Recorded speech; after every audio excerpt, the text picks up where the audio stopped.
All right, here we go. Pytype. We're gonna walk through Pytype really quick. We just found out about Pytype. This is kind of a neat technology where a simple Python package you can install through pip that checks and infers the types of your Python code. You know, if you've TypeScript and things like that, you would annotate, or any other language like Java, for example. C Sharp. You've got there's others. There's others, right? So you got TypeScript, C Sharp, Java, and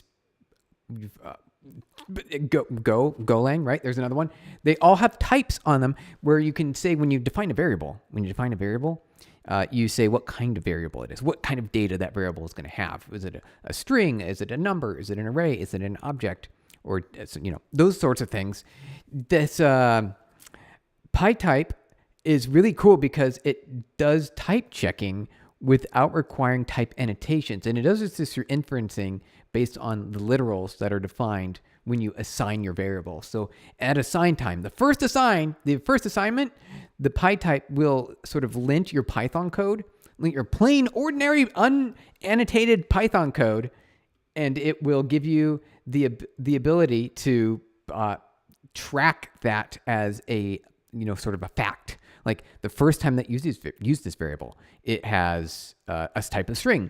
And if you ever try to manipulate it or munge it with other kinds of data where it will require coercion, which means that there has to be some sort of transition or casting that can occur automatically, right? Type coercion is implicit conversion of data types from one type to another, like a number into a string. You can represent a number inside of a string really easily like this, right? Let's give you, for example. So let's open up our text editor here. So like you can have, you can represent A is like hello is a string, and then B is a number 1, 2, 3. You can also have C equals a number 1, 2, 3, right? So you've got the integer version, and then you've got the string version. And if you do B plus C, that is type coercion. And probably what's going to happen? I don't know. It could be, you could be getting something like 1, 2, 3, 1, 2, 3, right? Where it'll concatenate the string. Or would it be, I'm actually kind of curious to see what Python would do. Let's open up a Python REPL here really quick. So what do you think it's going to do? Will it be this? Or will it add, like it'll be, 6, 4, it's like 2 and 4. There we go. So it'll be one of these things. It's one of the two things. I don't know which one it's going to be, but it'll be one of the two things. I'm actually kind of curious to see what Python's going to do. So let's get this. Let me pop this open here. Let's grab some of these variables and then push them in. Hey, Lorax, how's it going? We're just testing out some Pytype really quick. This will be a short, quick stream, and then we are going to be back later today because I've got there's some meetings that are happening in the middle. But I really wanted to try. I'm actually really curious to see what is going to happen. So we see here on the screen. I'm really curious if we try to do B plus C.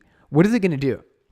Is it going to be this one where it concatenates the string used with type coercion, or is it going to type coerce to B plus C? It's going to be one of the two, right? We don't know which one's going to be. I don't know until we try it out. So I'm actually curious. Here we go. All right, what's it going to be? What's it going to be? Oh wait. Oh, it already doesn't want to do that. It already won't let me. It already knows that it's not a welcome. It's not welcome. So if we did, I think we did something like this, int, then it will work. Then we get 1, 2, 4, 6. Or we could do str, and then it'll do 1, 2, 3. Okay. So I guess, so then what's Pytype going to help us with? I don't know. Because the example here that I was reading earlier was when you return two different data types and you try to coerce them through data coercion, like a string and a number, it's going to give you a lint error, which is totally fine. I guess, you know what? Here's where the value is. I understand now. I understand where the value is. The value is with Pytype that this is runtime interpolation. And without linting with Pytype, you won't know if there's going to be an error or a problem. So the code will compile in Python, but until you reach this point, you won't know whether it's a problem or not. So what we can do is let's follow this, and I think there's a pip install. Let's do that really quick. And I'm pretty sure I already pipped install it. I already pipped it, installed it. So let's do that really quick. Let's get this going.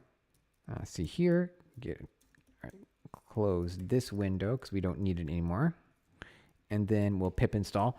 And then now we'll have Pytype on our system, and you can use it as a linting for our Python code, which is really powerful because it'll help prevent mistakes. This is one of the bigger places where you can make mistakes with accidents is through type coercion. Although I just tried it and it worked, it didn't let me do it, but it was at runtime. So maybe what we get is compile time or linting time before the program runs. Before the Python program runs, we will get a chance to get a forewarning. So while that installs, there is an example here that it's going to give me a try. It's going to just let me try it out. Let's see, where was it? The def function. Def, where was it? Here we go. So we can copy and paste this. So we can see here that it's just going to return a string literal and a number literal. But G actually tries to concatenate or, use the plus sign. So let's find out here. Let's see here. Let's do that. Let's copy and paste this really quick. We're going to see PB paste. PB, let's actually go to the desktop really quick where I can just make a quick little folder, mkdir pytype, and then we'll go cd pytype, and then I'll PB paste test.py. There we go. Test. So we got our test, our data here, and now all I should be able to have to do is just run pytype. Let's see, I see pytest. That's actually neat. What does pytest do? Before we go into Pytype, what does this do? What is this? What is pytest? Is that going to, I don't know what that's going to do. Okay. Do I have Pytype? Okay, so we have Pytype here. What is this? What is this? I need that. I need more details about that. So what is pytest? I'm comparing it to Pytype. Pytest, only run test. Oh, okay. Some sort of a test framework, I guess. And with a whole bunch of options. All right, so this is different. This is for running unit tests. Or that's my assumption for running unit tests. But Pytype, let's check this out. Desktop, Pytype. Pytype, now we should be able to test our test file with Pytype, and it will give us a lint error. And I'm actually kind of curious. So we know that's going to give us lint error because the documentation said it was going to. So it should. So it's going to open the file. It's going to read it. Let's see what it looks like here. So here's our file. Very simple. 2 functions. Uh-oh. I had some indentation errors there. Let's see. 1, 2, 3, 4. Here we go. 1, 2, 3, 4. Okay. Analyzing source with 0 local dependencies. Entering directory.pytype. Oh, cool. It even tells you where the problem is. Check it out. Error in G, unsupported operand type for the plus operator. String and ints unsupported. You could support it, though, if you had an add function with the double underscore. Then it would work fine on string. But it expects the current function for the add in the string expects a string. So that's actually kind of neat. That's really powerful. What happens if we just run it outright? Python test. Let's see what happens. Will it? Oh, well, it compiles fine. See, that's one of the problems is because you can. I think there's a Python. What is it? A Python compile command. What is that? I think just Python C maybe. Test.py, and it'll see if it compile. Let's see here. Actually, I need it. I don't think that's the right argument. Hey, 30 frames per second. Hey, how's it going? We're currently doing one thing really quick. We've got 10 minutes to go, and we're playing around with Pytype because I want to see what Pytype is all about. Type. Pytype is infers your Python code without requiring type annotations, which is really cool. Python doesn't have typed variables. By default, it just does not have type variables. So you can make it just assumes automatically whatever your data types are based on the literals that are assigned to it. And so the really nifty thing with Pytype is it'll give you linting. It'll actually compile your Python, or I guess it introspects your Python code, and it will give you warnings, and it'll give you errors. Say, hey, this is a problem. Like you can't, like these two things. This is going to be a problem. So it's kind of neat. What time is it there? It's currently 10 a.m. in the morning. Currently 10 a.m. 30 frames per second is 10 a.m. So this is really neat. I want to try to see if there is another thing we can do. So let's see. Let's do a def h. I want to say return this. So this also is the same thing, right? It's also a problem. Let's do a floating point number. Or maybe let's also do this. Let's plus an object. Let's do those things. And so what we have here is we've got code in this h, and code in the h is going to be, it'll work. So like if I just say Python, so it'll compile with Python. You won't notice that there's a problem. So I just run Python test and there's no errors, right? Because it's at runtime, the functions g, f, and h, we don't call them, but they are available to be called. And you might have hidden errors. This is why Pytype is really powerful. So we can run Pytype on our test, py, and it's going to give us another error now, which is really cool. So it did find the first one where it says return f plus 2019. And it's going to also give us h, and it should give us, I'm actually kind of curious to see, because we're trying to do some weird stuff here. Okay, so it did immediately find the string. It found that one. Let's actually scroll up here so we can see. So it found two errors. It found the original error in the G function, right? The one here up here at the top. And it found the new error, but it's still just string and numbers. What happens if we try to do something like this? I'm actually kind of curious. But before we do that, would regular Python even let you run that? 1.0 plus object. Yeah, see, it won't let you. Obviously, what would that even do? So let's. I'm actually really curious to see, is it going to give us an error on this h function now, or this h? Yeah, this h definition of a function. I think it will. I mean, it should, because clearly it didn't work. But I'm actually kind of disappointed that it didn't originally point out it up here. So like when we saw it, oh, okay. So it did see the error, and it knows. Okay, that's nice. So this is really cool. This is actually really beneficial. So before this, you can add this to your CI/CD and part of your maybe Git hooks or something like that. So before you commit any code, Harsha, is this recorded or live? It's both. Like, oh, it's live. Well, I guess you're asking, is this live or recorded? It is currently live. I have about 7 minutes, and I'm going to jump because I have to go to a meeting. But we're playing around with Pytype to see if we get any value from it, and we do. We see some immediate value. It's actually kind of neat. But I did hear that in the GitHub repository that they were saying, let's see, is there Git? So we could say Pytype GitHub. Oh, sorry, bro. No worries. Yeah, it's live. Yep, we are live. I did see here that in the README, because I was reading up a little bit before this. Okay, TLDR. We've got an update. We've got an update on Pytype, and it is super useful, and I want to use it for my Python projects. The latest supported Python version for Pytype will be 3.12. Okay, which is great. I'm actually kind of curious what version I've got locally. I might have 3.12. Python -- version. What am I running? 3.12. I'm running 3.12. We still are very actively interested in the space of Python type checking. But here's the thing. Here's the catcher.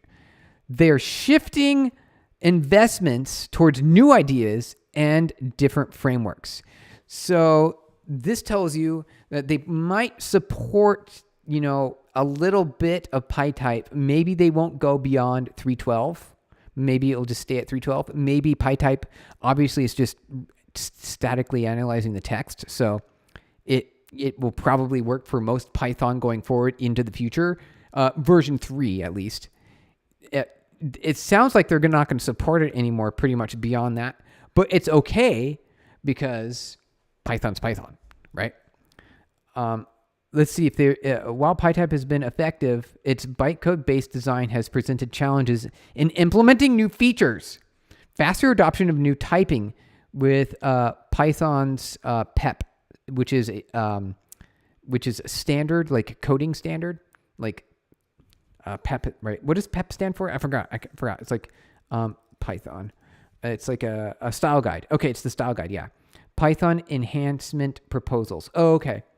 Python. Okay, so it's sort of like RFCs, where you have different Python proposals and they number them numerically, and it looks like in incremental fashion. There you go. So there's pipe. Due to the bytecode inherent instability and propensity to change, consequently, we intend to focus our investments on exploring new typing approaches that are better suited for Google's Python. And the users and make Python 3.12 the latest supported version for Pytype. Okay, so they basically said 3.12 is, they're going to make sure it works, but going forward is probably not going to be anything that they're going to be investing in because they want to do something different. So it still sounds like we're going to have tools like Pytype where they statically check our data types, but they're just going to do it differently. It sounds like they're starting the next version of it, which is great. It sounds like they're really excited about it. So we have 3 minutes left. Just 3 minutes left, and then I have to jump because I have meetings and things like that. So before we jump, the last thing I wanted to do, then we'll be back later today. We'll be back a little bit later today. But the last thing I want to do was just play with this a little bit more. I'm wondering if there's is there anything else? Because obviously just trying to, what if here's one. I want to try this. So we've got A equals 1, but can we say A equals 2, right? And then A equals 3 in quotes. So we're changing the data type, right? So that could be a problem. That seems like a problem, right? So what I want to do is, there we go. Highlight. We're going to run this code. Let's run that code. All right. Let's see what happens. Obviously, when you run it with just Python, it's going to be fine. It'll have no problem. And then you say print A, and it will give us the string. It's a string. Perfectly fine. But if we run Pytype on test, what's it going to do? It's going to complain, right? Because we've changed our data type. So this is one of the things. Like, this is one way to protect your code. Obviously, any other type languages would heavily complain and not work. Wait, it allowed me to do it. I wonder if there's like a different level of like a different, like some sort of configuration, like a dot here, something like this. Like if there's a YAML file. So PyProject TOML. Okay, to set up Pytype on an entire package, add the following PyPackage TOML file to the directory immediately above the package. Replace the package. OFC 30 frames per second. Is that like, of course, or I'm actually, what is OFC? OFC acronym. I'm double checking here real quick. Of course, yeah, of course. That's okay. I figured it was of course. It could be something different. It could be name, but let's see if we just. We've got 30 seconds left. Wait, I gotta go. Let's see here. So let's do PB paste. Actually, let's copy this. Oh, package name. Okay. Is there any other GitHub projects? See, what I want to do is I want to make it more strict. Like I want it. I don't want any changes in. Like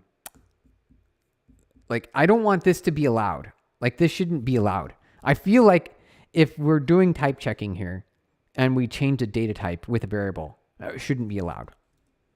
Pytype generate config. Oh, cool. Let's just run that.